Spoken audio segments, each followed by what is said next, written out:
কণ্ঠ উঁচু হয়ে না যায়, আমার হাবিবের কণ্ঠের চাইতে তোমাদের কণ্ঠ যদি উঁচু হয়ে যায় বেয়াদবি হয়ে যাবে, ফলে তোমাদের সব নেক আমল বাতিল করে দিবে কে?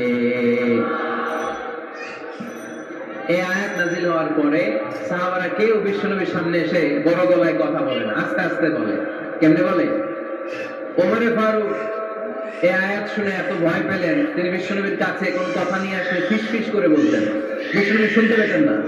বলতেন, এই ওমর কি বলছো, বুঝি নাই, জোরে বলো। ওমরে ফারুক সাউন্ড বাড়িয়ে জোরে বলতেন, বিশ্বনবী বলতেন, এই কি বলেছো, এদিকে আসো, জোরে বলো, আমি শুনতে পাচ্ছি না, ওমর আরো জোরে বলো। ওমরে ফারুক আবার একটু সাউন্ড বাড়িয়ে আবার বলতে আরম্ভ করতেন, বিশ্বনবী বলতেন, আমি শুনতে পাচ্ছি না, জোরে বলো। সুবহানাল্লাহ পড়ে ভয়ে আন তাহবাতা আমালুকুম ওয়া আনতুম লা তাশউরুন। খবরদার, নবীর কণ্ঠের চাইতে যদি কণ্ঠ উঁচু হয়ে যায় সব নেক আমল বাতিল করে দিবে কে? আপনারা যারা হজ উমরা করেছেন, হজ আর উমরা করতে পেরেছেন কারা কারা দেখি?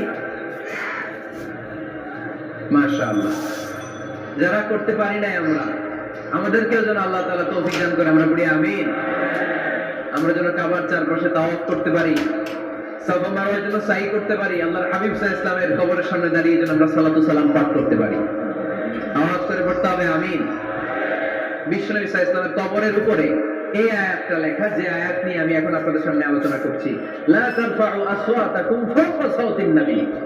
দেখছেন না হাজি সাহেবরা, দেখে আসছেন না? আপনি যখন মসজিদে নববীতে নামাজ পড়বেন, আল্লাহর হাবিব সাল্লাল্লাহু আলাইহি ওয়াসাল্লামের কবর জিয়ারতের জন্য যখন রওনা হবেন, সর্বপ্রথম বাম দিকে পড়বে রাউদাতুম মিন রিয়াদিল জান্নাহ। এই জায়গাটা হলো দুনিয়ার বুকে জান্নাতের বাগান সমূহ থেকে একটা বাগান। আপনি হাঁটতে থাকবেন, হাঁটতে হাঁটতে রাউদাতুম মিন রিয়াদিল জান্নাহ পার হওয়ার পরে বাম দিকে পড়বে বিশ্বনবীর কবর। বিশ্বনবীর কবরের সামনে দাঁড়িয়ে কোনো উম্মত সহ্য করতে পারে নাকি? ধৈর্য ধারণ করতে পারে নাকি? আজীবন যেই নবীর কথা শুনলাম, আজীবন যেই নবীর হাদিস চর্চা করলাম, আজীবন যেই নবীর ভালোবাসা হৃদয়ের মধ্যে ধারণ করলাম, ওই নবী নাকি এই জায়গায় শোয়া, ওই নবী নাকি এখানে শুয়ে আছে, এটা কল্পনা করলে কোনো উম্মত ধৈর্য ধারণ করতে পারে?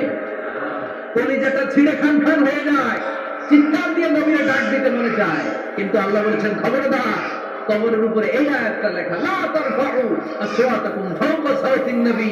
খবরদার, এটা নবীর দরবার, এখানে বড় গলায় চিৎকার চেঁচামেচি করে কোনো আওয়াজ করা যায় না। চিল্লায় বলেন ঠিক কি না?